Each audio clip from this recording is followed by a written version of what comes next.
Eu não sei se você tem a mania de fazer uma lista de desejos no fim do ano.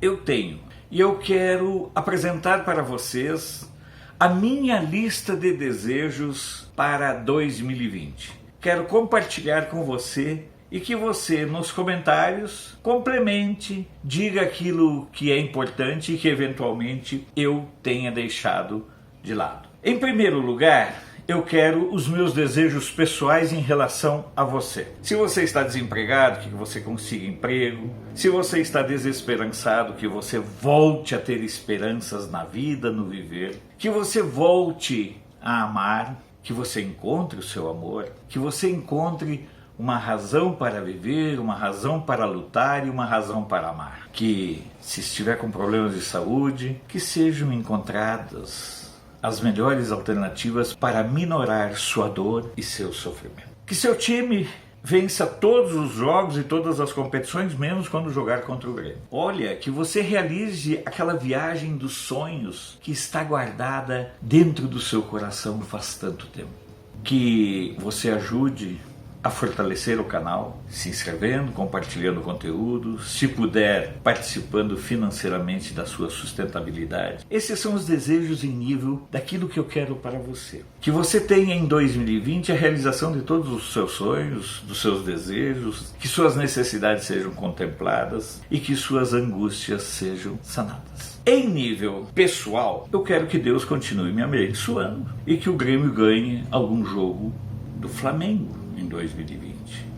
E quem sabe eu volte a caber tranquilamente nas muitas camisetas do Grêmio que eu tenho. Para o Brasil, para os brasileiros, para nós e o nosso futuro, a minha lista é a seguinte. Preste atenção. Eu quero que 2020 seja mais um ano sem corrupção no governo federal. Que o processo de retomada da economia seja efetivo e que seus benefícios alcancem a todos aqueles que trabalham, a todos aqueles que acreditam no Brasil. Que tenhamos uma diminuição nos gastos públicos, que aumente a faixa de isenção do imposto de renda, que a prisão após a segunda instância volte a ser uma realidade do Brasil como é em todos os países civilizados.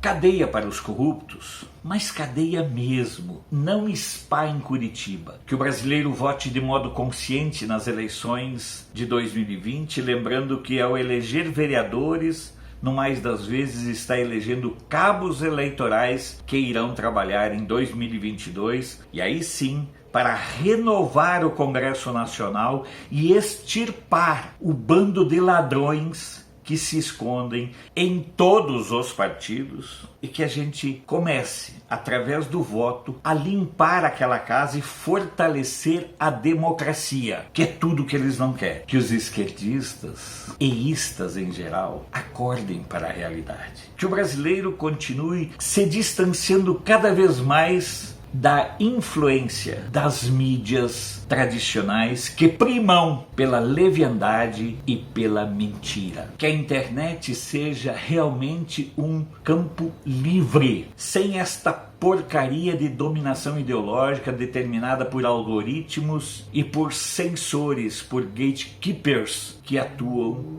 em defesa dos preceitos de esquerda. Que o Centrão continue sendo desmascarado. Que o novo ministro do STF ajude a oxigenar e dignificar o STF, porque o STF é muito importante para o Brasil e para os brasileiros e não pode continuar sendo sinônimo de obscurantismo e uma corte a serviço da impunidade e da criminalidade. Que o ambiente universitário seja um ambiente de pesquisa, de respeito e não um ambiente dominado pelo viés da balbúrdia, pelo viés esquerdista da leviandade e da irresponsabilidade. Que lutemos contra a pedofilia e as várias tentativas de amenizar e suavizar penas aos pedófilos. Que o Congresso Nacional derrube a malfadada lei da alienação parental. Que haja respeito, mas respeito efetivo pela religiosidade do povo brasileiro. que as falsas vítimas sejam desmascaradas, que as falsas ONGs sejam expulsas do Brasil, que as ONGs sejam dimensionadas no seu verdadeiro objetivo e não na picaretagem na qual se transformou ao longo dos governos da cleptocracia lulopetista, e algo que remonta lá para o reinado nefasto, perverso, corrupto e de vergonhosa lembrança que foi o tempo de FHC. Que a escola, em todos os níveis, volte a ser um ambiente de aprendizado, de disciplina e de respeito, sem a transformação da sala de aula em ambiente de catequização esquerdista.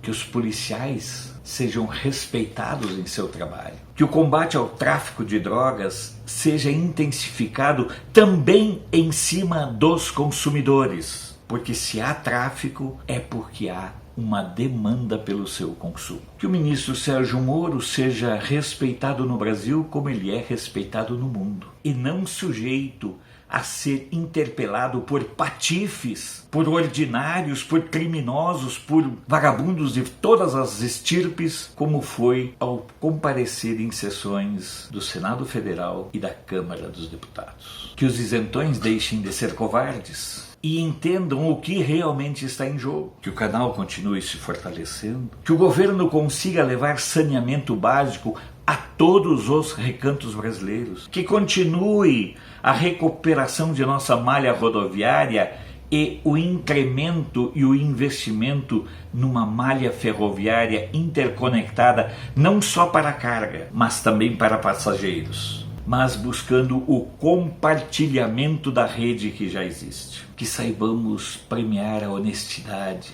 o trabalho e a dignidade. Que nos lembremos claramente daqueles que, a sorrelfa, continuam com o sonho perverso de fazer com que nos tornemos uma nova Venezuela. Que os homens e as mulheres de bem desse país estejam de pé diante de outras pessoas, mas de joelhos diante de Deus. Que saibamos respeitar os idosos e os deficientes. Que saibamos respeitar as divergências e a diversidade, sem abrir mão dos nossos conceitos. Que todos nós tenhamos bem claro que 2022 até demora, mas é logo ali. E 2022 está sendo construído a cada novo dia. Que sejamos piedosos e tenhamos compaixão com os esquerdistas de um modo geral, acreditando piamente que assim que passar o efeito da maconha, eles deixem de ser manada e pensem de forma consciente sobre o Brasil. Mas, acima de tudo, pedir, rogar humildemente a Deus que Ele, em sua infinita graça, bondade, compaixão e generosidade, Ele continue derramando sobre todos nós as suas bênçãos e nos mantendo fiéis a Ele e fiéis ao projeto de juntos construirmos um país digno para os brasileiros e onde o roubo e a canalice não sejam recompensados, não sejam tratados como algo que mereça respeito. Feliz 2020 para todos nós, e estaremos juntos aqui no canal de Brasília, dia após dia, defendendo a bandeira do Brasil. Sou Alfredo Bessoff, jornalista. Você pode não concordar com o que eu digo, mas eu tenho o compromisso de não silenciar.